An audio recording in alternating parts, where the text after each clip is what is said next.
Hello everyone and welcome back to English with Lucy. Today I am going to teach you how you can improve your spoken English at home on your own.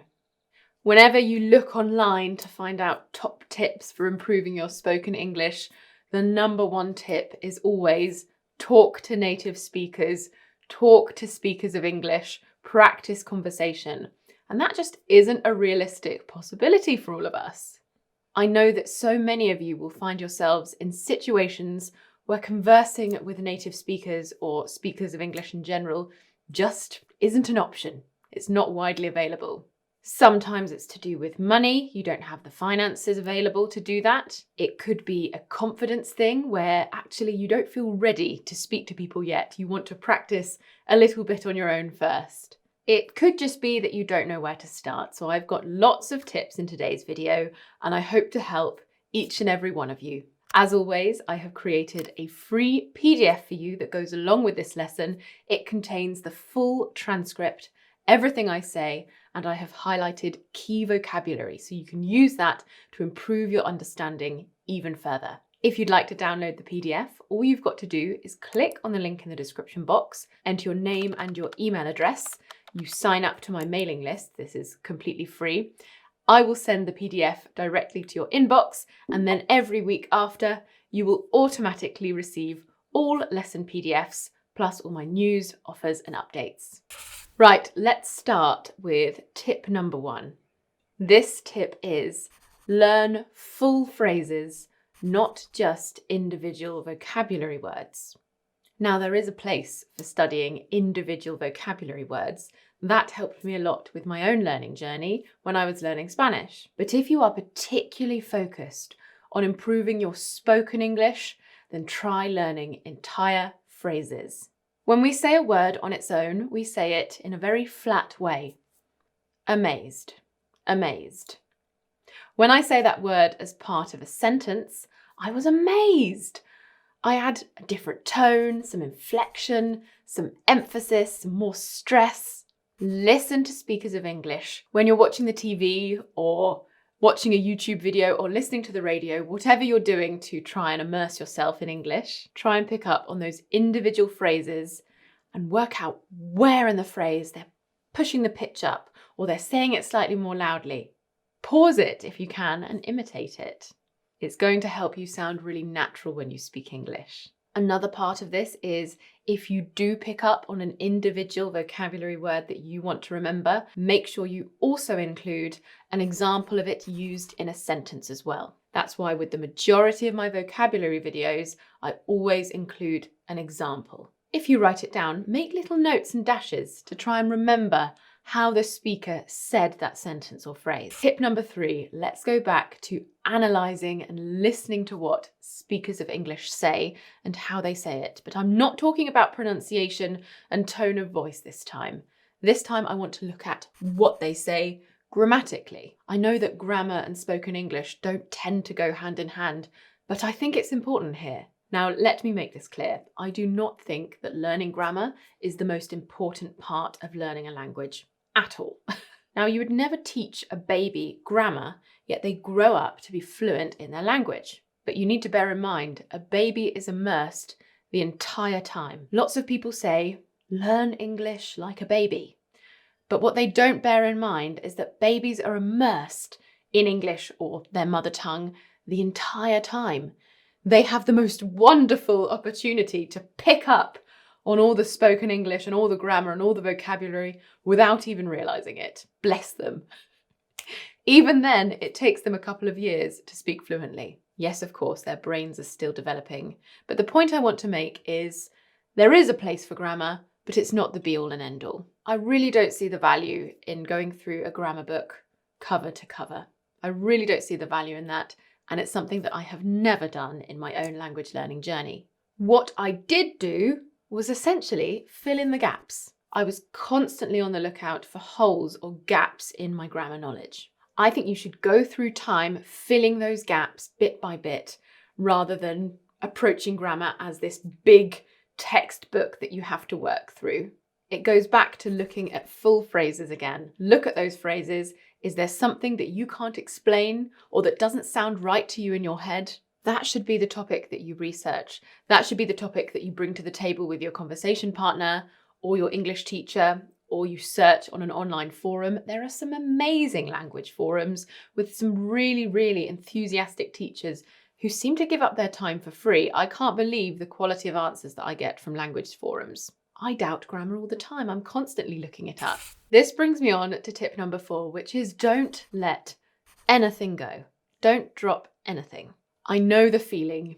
You hear a word or a phrase that you don't understand and you think, ugh, I can't be bothered. I'll remember it. I'll remember it and do it later. You won't. 9 times out of 10, you will not remember it. It's like when you come up with a really good tune in your head and you think, I'll remember that tomorrow. How could I ever forget something like this? And then you just can't the next day. It's gone. It's lost potentially forever. Every time you have a doubt, don't let it escape you. Just don't let it escape. Write it down immediately. If you can't write it down because you don't know how it's spelt, use the recording voice notes function on your phone.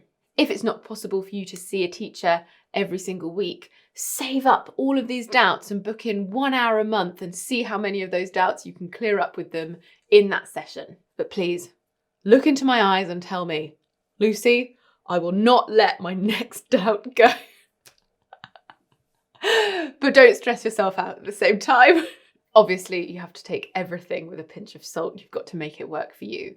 But I find if I come up with a fantastic video idea and I don't write it down immediately, that video will never be made. And it's the same with your grammar and vocabulary doubts. Let's move on to number 5. The previous tips were more about theory. Now I'm going to talk about putting it into practice. When I was learning Spanish and living in Spain and conversing with lots of Spaniards, there was one topic that at first caused me a lot of anxiety, and then over time it caused me a lot of joy and excitement, and I just loved it, and that is telling anecdotes and telling stories, especially funny ones. I really think there is no better feeling than making someone laugh in the language that you're learning. It's such a good feeling.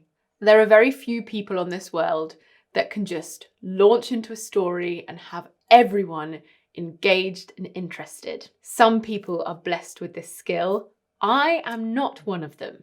If I want to tell a good story, I have to prepare it in advance and have it up my sleeve, have it ready. I have to do this in English, let alone in another language. If you want to feel funny, interesting and engaging, I really urge you to practice and sort of perfect, but I'll talk about that more, your anecdotes and your personal stories. Things that you are going to want to tell to lots of different people.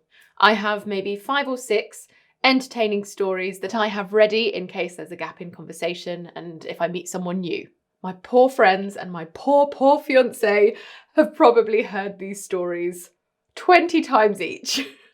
I encourage you to write your stories down, to try and do as best a job you can of correcting the grammar, of making sure it flows, and then potentially bringing it to a speaker of English to correct for you. Stories don't have to be perfect when you tell them. In fact, it looks weird and sounds weird when you read it out like a robot. On your own at home, practice this story. Read it aloud a couple of times, then have a go reading it with no prompts. If you have this preparation, you'll feel so much better when you finally talk to another speaker of English. Great topics you could use are funny mistakes that you've made in English. I know that I always love hearing my students laugh about the mistakes they've made. It shows that you're a really chilled and funny person, and it's entertaining for me to hear. In the UK, we love self-deprecating humour, which shows that you can laugh at yourself. You can almost mock yourself, put yourself down. We love that. We also love irony. I've actually created an entire video on British humour. I'll put it in the description box. It's called British Humour Explained with Examples, which sounds like the least fun video ever, but I think it might be able to help you. So I hope that's clear. Practice your anecdotes, practice your stories.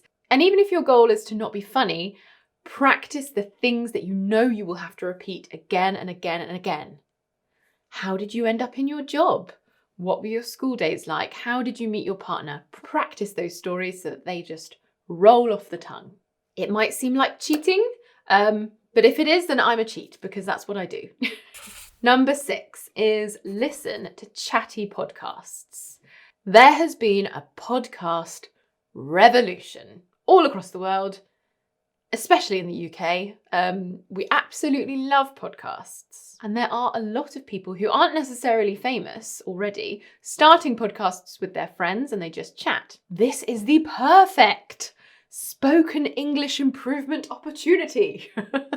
Finally, you get to eavesdrop, you get to listen in on other people's conversations. This is something that I absolutely love. You might not have the opportunity to be in a conversation with lots of English speakers. Even if you did, it might be too nuanced or fast-paced for you to understand and participate in. Well, loads of lovely people have recorded their chatty conversations and you can pause them, you can check their transcripts if they have one. People who add transcripts to podcasts, they are the best. These chatty podcasts really fill a void. Even for me, I don't have a big group of female friends, so I feel that I miss out sometimes on the gossip and, talking about girl stuff. But I've got a couple of podcasts that I listen to and they fill that gap for me. As sad as that might sound, I hope you can relate with that when it comes to learning spoken English and practicing your conversation. Stop them, start them, slow them down, replay them. You can do whatever you want with them, but they are a fantastic learning tool for you. There are so many with so many different niches. One really good place to start is to look at the UK charts for podcasts, especially for episodes. That gives a really good vibe on what's good and what's not. If you're interested in football, the Peter Crouch podcast is meant to be absolutely fantastic. Wide variety of accents there. There are lots of comedy podcasts like No Such Thing as a Fish. There are quite a few with rude names that I don't want to put on my channel. Do you know what? I'm going to list them in the description box. If you have any other chatty podcast recommendations, please do put them in the comment section. We can all learn from each other and hopefully you can recommend me a good way to procrastinate. Number 7, make sure you always have good topics to talk about. When we talk to people, we often talk about current affairs. A lot of the current affairs are very depressing and most people don't want to talk about how terrible the year has been. So I have some solutions for you. I was feeling really down last year, from about June onwards. And I actually got to the point of despair where I thought the world was just an awful place. And one of my friends sent me a newspaper and it's called The Happy Newspaper. This wonderful girl called Emily Coxhead writes it. And this opened my eyes to the world of positive news. I absolutely love these and they are the most amazing tools for creating really good, positive conversation. Newspapers have always been teachers' favourite tools for learning English and for creating dialogue, inciting conversation. And what better than to have a newspaper that is just full of the best stories of the quarter. I now have 2 Happy News subscriptions. One is called Positive News, one is called Happy News. They're both written in different ways, so there's not too much overlap. They both come out every 3 months, and I like to get a physical copy, although there are websites as well, which I will leave in the description box. They're very inexpensive. I highly recommend them for a fantastic mood boost, something you can pick up and then use to talk about with people. I've checked for you, and they do both offer worldwide delivery. I think the most wonderful English speaking club idea would be the Happy News Speaking Club or something like that. If you could get a group of people to meet on Zoom every quarter and discuss your favourite stories from these newspapers, I would want to join that. Whenever I create a video about English speaking, I look at my comment section and there are just so many people who are desperate to practice with other people. If you want to join a conversation club and you can't find one, create one. Just create one. Take something like Positive News or Happy News as a prompt. It's not hard to run and it would be so much fun. My last point is number 8 and it is chill out. No, it's don't stress. And in particular, don't stress about your accent. Accents can unfortunately be such a massive source of shame. So when you're looking to improve your pronunciation, I want you to do exactly that. Look at improving your pronunciation. Please just don't stress yourself out with trying to reduce or get rid of your accent. Unless it's something you really want to do, there's just no point. I understand the charm of it when I was learning Spanish, and you've got to understand that I was in a fantastic position. I was going out with a Spanish guy, living with a Spanish family. I really had all the opportunities there for me. And it was so amazing when I was mistaken for a native speaker from time to time. So I do understand the charm, and there are loads of options for people who do want to achieve that. But just try and analyse why you're doing that. But in general, the most important thing is improving your pronunciation to speak in an understandable and clear way. You want to speak so that other people can understand you easily. If learning about other accents and mimicking other accents is something that you really enjoy and it brings you a lot of pleasure, then by all means do that. But if it's stressing you out and making you feel bad about yourself, don't do that. It's a really, really hard thing to do. An example of how unimportant accents are nowadays is my experience with Google. I spent a lot of time with people who work at Google and YouTube. I visited lots of Google offices in different locations. Such a high percentage of the people who work in this massive, amazing company with fantastic salaries have very strong, very clearly non-native accents. And has it affected them? No. Does it affect what I think of them? Yes, it makes me really impressed that they speak another language to such a high standard every day in their workplace. Wow. I don't know, that's food for thought. I'm sure each of you will have your own individual opinion on what's important and what's right for you. I just wanted to put it out there because I have seen some comments that have made me sad about people, you know, trying to lose a bit of their identity, and that's what an accent is. It is part of your identity. Right. I think that brings us to the end of this video. I really hope you enjoyed it and I hope you learned something. You can also download the PDF for this lesson. It's got the full transcript plus some key vocabulary. If you'd like to improve your listening skills and expand your vocabulary even further, I highly recommend my vlogging channel, where I vlog our lives here on a farm in the English countryside. Every single vlog is fully subtitled, so it's specifically designed with English learners in mind. Don't forget to connect with me on all of my social media. I've got my Instagram and my website, englishwithlucy.co.uk, where I have a fantastic pronunciation tool where you can click on all the different phonemes and you can hear me pronounce them. I love it, even though I made it myself. E, no, air. I will see you soon for another lesson. Mwah. I feel like my voice is lower today. Problems. Give the feedback. Did I say that right? But please look into my eyes and tell me, Lucy. Sorry. But please look into my eyes right now and tell me. Will, do you have the battery? Okay. Thank you very much. Oh, that's perfect. Amazing.